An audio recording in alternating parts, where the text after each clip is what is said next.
Recently, I reviewed a compact 50mm SV28 spotting scope.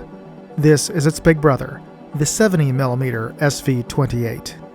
I'm going to unbox this puppy, take a look at its external features, its fit and finish, and then we're going to take a look at its glass. And we're going to see if size does matter, if bigger is better. Let's get started.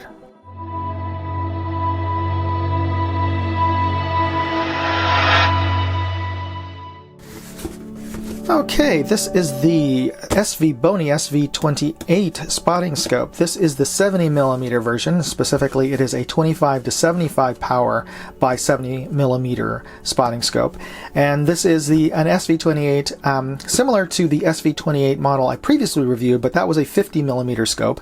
And the marketing person over at SVBony saw that review and wanted to send me the 70mm to evaluate. Thank you for that. And by the way, she said it is pronounced SVBony, so whatever. This is their, I'm assuming, non-retail packaging, just based on the plainness of the outside of the box, just a plain brown cardboard box. And typically, things are like this for product to be sold strictly online, because you don't need the fancy graphics and the pictures and whatnot that you would for the retail version, which would sit in a brick and mortar shelf somewhere to try to attract your eye. So I'm guessing that's why this is so plain looking. Anyway, let's take a look inside.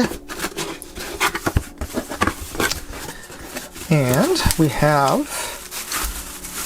a similar stamped metal sheet steel tripod, and we have our carrying bag. Okay, have our bag. No logo, no graphics on the outside, very plain.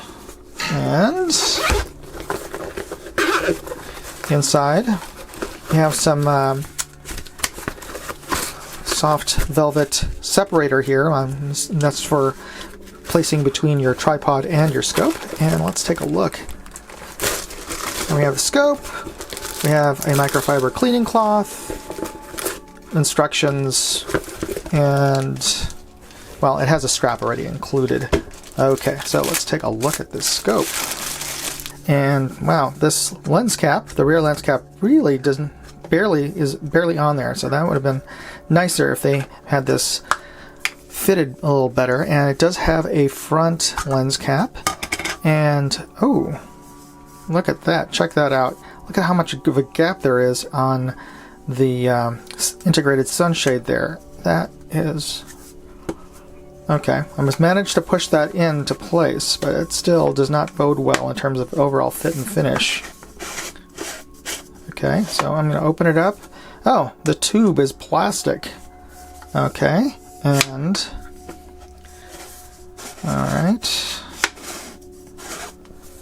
And overall fit and finish isn't bad. Well, again, just like the 50mm version, could be a little bit better overall.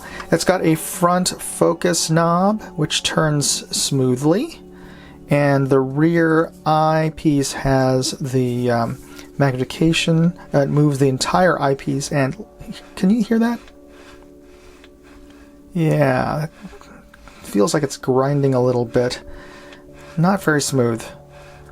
Okay, but the proof is in the pudding. We'll take this out to see what we can see through the actual eyepiece. And just want to point out here, this is the size of, if you can get this to focus, this is the size of the ocular lens. Kind of small. But let's quickly take a look at how big this thing is. 9, 10, 11, 12, 13, 14, 15. 15 inches long. 3, 4, 5. Yeah, 5 inches tall. So let's take a look outside and see how this thing performs. Alright, we're going to start this test at 25 power. We are looking at the peak of Mount Davidson, approximately 1,200 yards away. In the center of the frame, you can see the peak, as well as a white trail marker sign that's about 30 inches tall on a 5-6 foot tall pole. That's peeking out from the bushes there. Let's pan down from this position over to a cliff 500 yards away. And let me just tighten this down here, and we can see some of the detail. Just zoom in on the camera, just make sure we have good focus. Okay, let's zoom back out. And we are looking at a cliff face, a rocky cliff face, approximately 500 yards away, and we can get good detail on the erosion control netting, and as well as the anchor points that they've put into the hillside. And we can see at the very top, I'll move this over to the center of the image here, that is actually graffiti on the rocks there. So it's a good opportunity to, let's zoom in. Much smaller eye box, and we have that graffiti in the center. Let's see if I can get any better focus on that. There we go. I think that's better. Fortunately, it is a fairly calm day, so we don't have to worry about, well, you don't have to worry about camera shake from the tripod due to the wind. It's just all me adjusting the tripod that's causing the shake. Alright, so we have some graffiti that we can clearly see at 75 power. And let me just pan or tilt that down over to the erosion control netting, which you can see even finer detail. There is even smaller cables within the larger cable structure, just so you can see how much detail you can pick up at 75 power with this scope. And let's move over to a nearer object, in this case a pine tree, which is 50 yards away, and we're just going to look at the very top of this pine tree just to get some of the detail. Alright, so we are looking at a tree 50 yards away, approximately 80 feet tall, and we are looking at the pine cones at the very top of that tree. And let's bring up the magnification again to its maximum, 75. Switch down the tripod there, and we got some nice pine cones to stand in for birds. Okay, we are looking at pine cones 50 yards away. They're about 80 feet up, and I'm just noticing this issue with the focus, and it appears to be something misaligned, or some manufacturing or assembly issue with the focus knob. It totally moves the image. There we go. You can see it moving up and to the left. Now, I'm not an optical engineer. I'm just trying to describe what I'm seeing here, but the image is distorting. It's shifting slightly to the left as I'm adjusting the focus, and I can feel a little bit of a bump as I'm turning the focus knob, as if one of the teeth isn't meshing properly. Again, I suspect this was a defect in how this particular unit was assembled or manufactured. Now, as I mentioned earlier, this particular unit was sent to me by SVBony to review. Had I purchased this, I would be returning it for an exchange, because I do think that this is a defect. Now, take this with a grain of salt. I did contact SVBony's customer service directly in Hong Kong, and to their credit, they responded to me fairly quickly. I didn't tell them that I was a reviewer, and I didn't tell them that I got it through their marketing channels. I acted like a normal consumer. And they responded to me within half an hour, and not with an automated email, an actual conversation with a real human. This got me thinking, companies like Vortex have made their reputation on their warranty and great customer service, despite having some recent quality control issues with their optics. And people are willing to cut Vortex slack because Vortex will send you a replacement scope. So, to be fair, I should cut SVBony some slack because they're willing to send me a replacement scope, which, by the way, cost 5 times less than a Vortex. Just saying. Okay, moving along. Let's see how it performs at very long distance.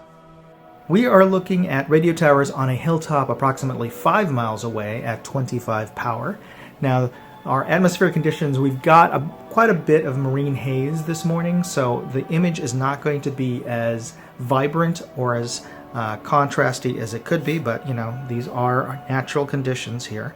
and we are getting, good detail at its lowest power setting. And let's bump it up to its maximum of 75. Our eye box is getting quite a bit narrowed when we do zoom in. And let's see if I can get any better focus on those radio towers. Okay, so that is the radio tower at 75 power. Next, we're going to see how well the scope resolves fine details. We're at the range to test how clearly we can spot .22 caliber holes on paper targets 100 yards away. And if you've enjoyed the review thus far, be sure to smash that like button and subscribe to the channel if you haven't already. We're looking at two targets 100 yards away at 75 power, and we can easily make out the .22 caliber holes on the 2-inch shoot-and-see bullseye on the left target, and you can also clearly make out two additional holes on paper. Next, for an objective measure of its ability to resolve detail, let's take a look at the U.S. Air Force's optical resolution chart on the right. The optics of this scope can clearly resolve both vertical and horizontal lines down to element 6 in group -1 on the right. And for comparison, that is 3 elements better than the SV28 50mm scope that I reviewed in a previous episode. Now, at 75 power, the eye relief was kind of tight and there was noticeable vignetting, but as you can see here, there is very little chromatic aberration. There's no purple fringing along the edges of the image, even in the white of the target frame. Okay, I'm going to summarize my opinions about this scope, but before I do, I want to ask you to please hit that like button and subscribe to this channel if you haven't already. Leave me a comment if you have any thoughts or suggestions, especially if you have the scope or other SVBony models. So there you go, the SV28 in 70mm. Surprisingly good optical performance despite deficiencies in construction and quality control, and like Vortex, they seem committed to prompt and responsive customer service to resolve problems, even for their least expensive budget scope, and this thing retails for less than 60 bucks. So if you know of a scope that has better optics than this for 60 bucks, please let me know, leave a comment. But if you're interested in picking up one of these scopes, I'll include more information on my blog, moondogindustries.com. Thanks again for watching. Moondog, out. Hey, if you enjoyed this video, please share it on forums, Facebook, Reddit, TikTok, Instagram, Twitter, MeWe, whatever social media you're on. And if you want to see all of my videos, check out moondogindustries.com.